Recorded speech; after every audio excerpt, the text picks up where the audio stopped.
Hey everybody, John with Contract Diagnostics, another coffee and contracts here for financial residency. We're talking about retirement accounts and retirement plans this week.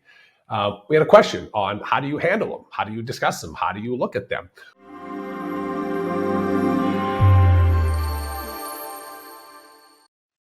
First off, if we're talking about a retirement plan through the entity you're working with or your employer, we're likely talking about somebody who's on a W-2 position. They're an employee of a firm. If you're a 1099 contractor, you likely don't qualify for any sponsored plan through the entity that you're working with. But of course, as a contractor, you have a lot of flexibility with what you can do with the tax codes and plans that you can set up on your own.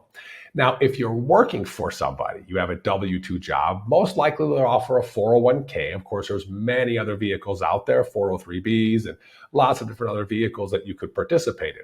It's important to know that these are likely non-negotiable. So some of them do have a window where if you start in July, it maybe doesn't start in July. You have to work 1,000 hours or 1 year. Maybe they have different entry dates. You could only enter the plan on July 1 or on January 1. So let's say that you start working in August and you don't complete your 1,000 hours until February. You may not be able to enter the plan until July, or maybe you're even off cycle even more, and you might have another 5-month wait before you can enter the plan. So it's important to understand eligibility criteria, both if there's a timeline before you can start participating in it and when those start dates are, if it's certain times of the year or just whenever you've completed the eligibility metric. If there's a matching contribution from the employer to the retirement account, it's important to know what that is and maximize it if it's possible with your monthly finances.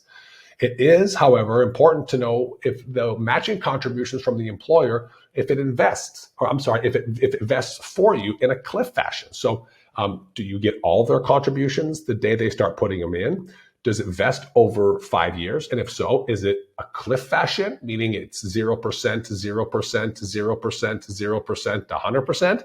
Or does it go 20%, 20%, 20% up to 100% over the 5 years? So it's important to know if there's a vesting period to their contributions. Of course, any contribution that you input will always be yours, but it's important to understand all of those metrics when it comes to whichever retirement plan that they have. It's also important to understand that when it comes to MGMA data and how they look at the 75th percentile or the median, retirement contributions from the employer are taken into account. So if you don't have a plan at your employer, you may be able to negotiate for more compensation if they're using MGMA as one of their metrics for how they set pay.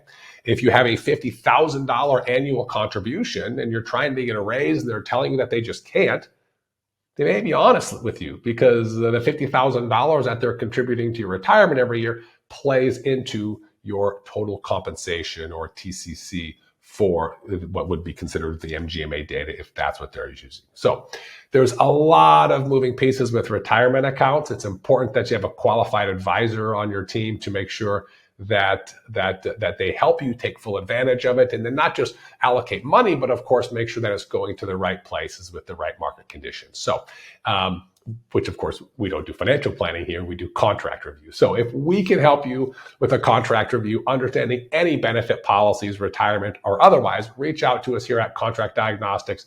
We're always here to help.